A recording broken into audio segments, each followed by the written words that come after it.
नमस्कार मित्रांनो, ज्या शेतकऱ्यांचे फार्मर आयडी असून सुद्धा नुकसान भरपाई अनुदान जमा झालेले नाही किंवा ज्या शेतकऱ्यांनी अजूनही आपले फार्मर आयडी म्हणजेच ॲग्रिस्टॅक योजनेअंतर्गत आपली नोंदणी केलेली नाही, तर अशा शेतकऱ्यांना नुकसान भरपाईची जी काही रक्कम आहे ही मिळालेली नाही. तर अशा शेतकऱ्यांनी आपली ई-के-वाय-सी ही करून घ्यायची आहे. तर ई-के-वाय-सीची जी काही वेबसाईट आहे, ही वेबसाईट आता चालू झालेली आहे. तर ई-के-वाय-सी करण्यासाठी आपल्याकडे व्हीके नंबर असणे हा गरजेचा आहे. तर व्हीके नंबर म्हणजेच विशिष्ट क्रमांक. तर हा नंबर आपणास कुठे मिळेल? आपले तलाठी असतील, ग्रामसेवक असतील किंवा तहसील कार्यालय यामध्ये याद्या ह्या प्रसिद्ध झालेल्या आहे. तर त्या याद्यामधील आपल्या नावासमोरील जो काही व्हीके नंबर आहे, विशिष्ट क्रमांक आहे, हा नंबर घेऊन आपणास आपल्या जवळील महा ई सेवा केंद्रामध्ये जायचे आहे आणि आपली ई-के-वाय-सी ही करून घ्यायची आहे. ई-के-वाय-सी केल्याच्या नंतरच आपणास नुकसान भरपाईचे अनुदान आपल्या आधार लिंक्ड बँक खात्यामध्ये जमा होईल.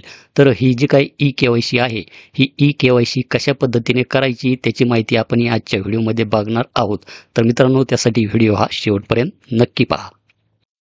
तर यापुढील जी काही प्रोसेस आहे, ही प्रोसेस आपले महा ई सेवा केंद्र चालक आपली करून देतील. तर आपणास महा ऑनलाईनच्या वेबसाईटला यायचे आहे. आपला युजर नेम पासवर्ड टाकून आपणास पोर्टलमध्ये लॉग इन व्हायचे आहे. लॉग इन झाल्याच्या नंतर एक नोटीस बोर्डसुद्धा आपण येथे पाहू शकतात की शेतकऱ्यांची ई-के-वाय-सी.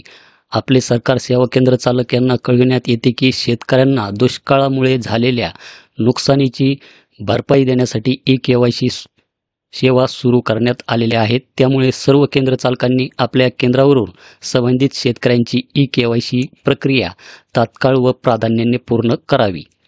त्यानंतर आपणास डॅशबोर्डमध्ये खाली यायचे आहे. खाली आल्याच्या नंतर आपणास येथे आधार प्रमाणीकरण, याच्याच खाली नैसर्गिक आपत्ती, शेती पिके नुकसान मदत याच्यावर आपणास येथे क्लिक करायचे आहे. येथे आल्याच्या नंतर आपणास त्या शेतकऱ्याचा जो काही विशिष्ट क्रमांक आहे तो नंबर यामध्ये टाकायचा आहे आणि सर्च या बटनावर येथे क्लिक करायचे आहे. सर्च या बटनावर क्लिक केल्याच्या नंतर शेतकऱ्याचे गाव दाखवले जाईल. त्याचा जो काही गट क्रमांक आहे तो आपणास इथे दाखवला जाईल. तोट्याचा प्रकार आपण पाहू शकतात की क्रॉप, त्यानंतर बाधित क्षेत्र जे काही असेल तर इथे 86R दाखवत आहे. वितरित केलेली रक्कम 7310. त्यानंतर आधारनुसार त्या शेतकऱ्याचे नाव इथे दाखवले जाईल. शेतकरी आधार नंबरचे जे काही शेवटचे 3 डिजिट आहे ते आपणास इथे दाखवले जातील. बँकेचे नाव, बचत खाते क्रमांक, IFSC कोड, मोबाईल क्रमांक अशा प्रकारची माहिती आपणास यामध्ये दाखवली जाईल. तर या शेतकऱ्याची शेतजमीन आहे 1 हेक्टर आणि बाधित क्षेत्र आहे येथे 86R. तर 86 गुणिले 85 केलं तर 7310 रुपये इतके होतात. म्हणजे 85 रुपये गुंठ्याप्रमाणे या शेतकऱ्याला ही जी काही मदत आहे ही मदत मिळणार आहे. तर वरील सर्व माहिती ती शेतकऱ्याची जर बरोबर असेल तर आपणास येथे नो ग्रीव्हरन्स याच्या समोर सिलेक्ट नावाचा टॅब दिसेल, तर आपणास सिलेक्टवर क्लिक करायचे आहे. तर येथे हा जो काही टॅब आहे ग्रीन होऊन जाईल.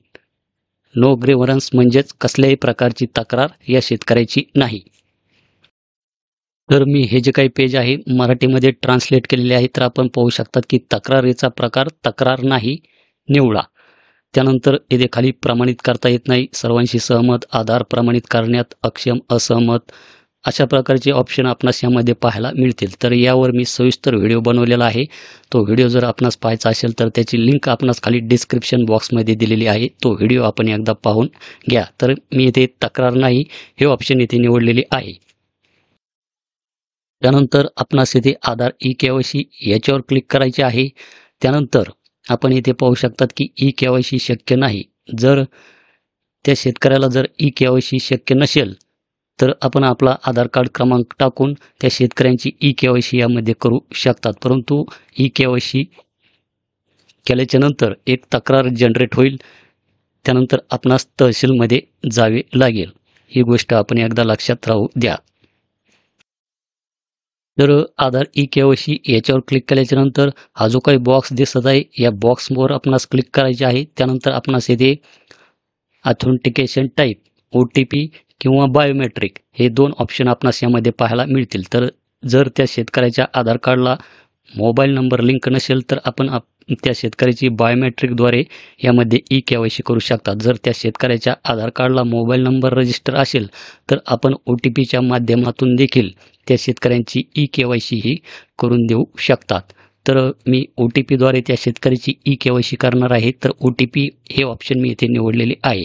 त्यानंतर सेंड OTP याच्यावर आपणास इथे क्लिक करायचे आहे. तर आपणास UID service not responding, please try again later, sometime अशा प्रकारचा एररसुद्धा येऊ शकतो. तर येथे टायमिंग आपण पाहू शकतात की इथे 1 मिनिटाचा वेळ यामध्ये असतो. तर आपणास यामध्ये 1 मिनिटे थांबायचा आहे.